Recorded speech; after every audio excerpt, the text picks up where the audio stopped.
Hello बच्चों, चलिए प्रश्न को पढ़ते हैं और समझते हैं। सिद्ध कीजिए कि limit x tends to zero 10 की घात x माइनस 2 की घात x माइनस 5 की घात x प्लस 1 और पूरे के बटे में है x 10x और इसके बराबर हमें क्या लेके आना है log 5 और गुणा log 2। तो प्रश्न को हल करने से पहले प्रश्न के लिए हम मुख्य अवधारणा देख लेते हैं। तो प्रश्न की मुख्य अवधारणा जिसकी सहायता से हम इस प्रश्न को हल करेंगे। तो मुख्य अवधारणा, देखो मुख्य अवधारणा में हम कुछ मानक सीमाएं लिखेंगे जिसका प्रयोग इस प्रश्न में करेंगे। तो सबसे पहली मानक सीमा होती है, मैं लिख देता हूं मानक सीमा। मानक सीमा, तो हमारे पास हम दो मानक सीमाओं को लिखेंगे यहाँ पर। पहली मानक सीमा है limit x tends to zero, अर्थात x जीरो की ओर अग्रसर अगर होता है और a की घात x माइनस 1/x यह बराबर होता है log a के, और इस log का आधार होता है e। उसके बाद एक और सीमा है जिसका प्रयोग हम इसमें करेंगे, लिमिट ये भी x जो है जीरो की ओर ही अग्रसर होगा और 10x और बटा x, इसका मान कितना होता है, इसका मान होता है 1। तो यह दो मानक सीमा है जिसका प्रयोग करके हम इस कथन को सिद्ध करेंगे। चलिए प्रश्न का बायां पक्ष लेते हैं हम। तो प्रश्न का बायां पक्ष, बायां पक्ष, देखो बायां पक्ष जो है उसी को हम हल करेंगे और दायां पक्ष लेके आएंगे। तो बायां पक्ष से हमारे पास लिमिट x जो है वो जीरो की ओर अग्रसर है, उसके बाद 10 की घात x माइनस 2 की घात x माइनस 5 की घात x और प्लस का है 1 और बटा, बटा हमारे पास है x और 10x। ठीक है, देखिए अब हम अगर इसको ध्यान से देखें और यहाँ पर x का मान जीरो रखें तो देखो हमें क्या मिलेगा। अगर आप x का मान जीरो रखोगे तो ये भी एक हो जाएगा, ये भी एक हो जाएगा, ये भी एक हो जाएगा, ये भी एक हो जाएगा, अर्थात हमें क्या मिलेगा, जीरो, और नीचे भी क्या मिलेगा हमें, जीरो। तो हम कह सकते हैं कि ये कौन सा रूप है, यह सीमा का 0/0 रूप है जिसे अनिधार्य रूप कहते हैं।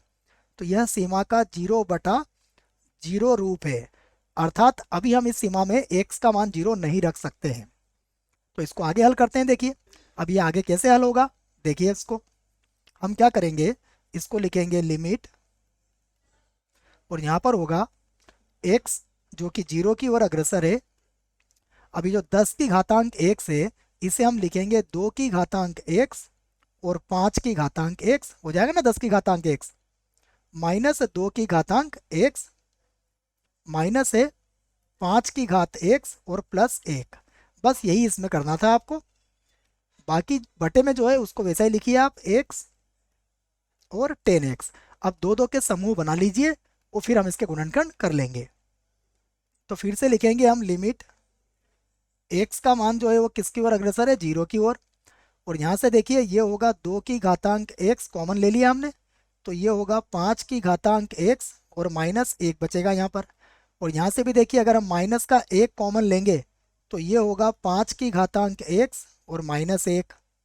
और देखिए पूरे के बटे में, पूरे के बटे में आ जाएगा x और यहाँ पर है हमारा 10x। अब देखिए इसके गुणनखंड और आगे बढ़ा सकते हैं हम।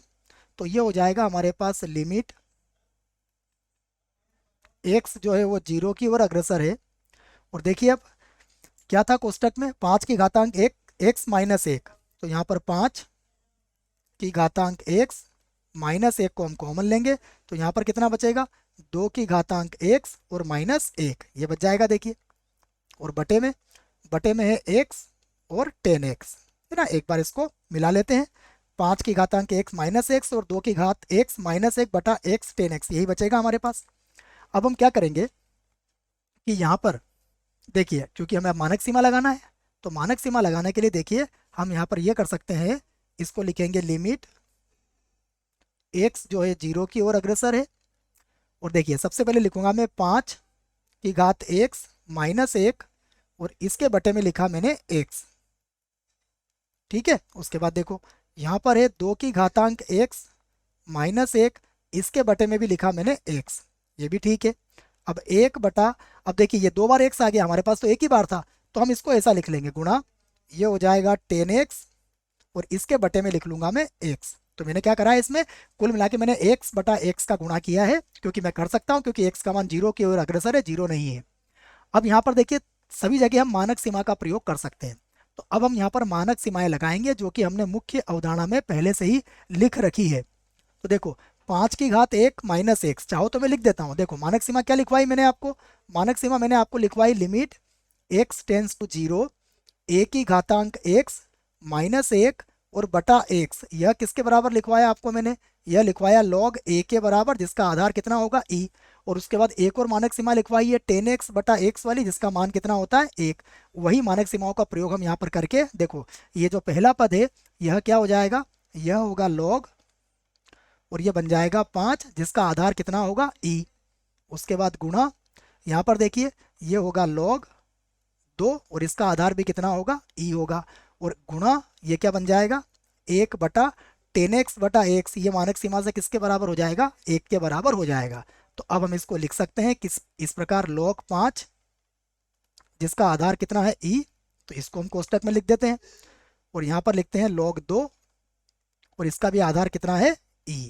और अगर आप ध्यान से देखोगे तो ये हमारा क्या है, यही हमारा दायां पक्ष है। हम लिख देते हैं दायां पक्ष, और दायां पक्ष आ चुका है, अर्थात हमने कथन को सिद्ध कर दिया है। आशा करता हूं आपको इस प्रश्न का उत्तर समझ में आया होगा। धन्यवाद।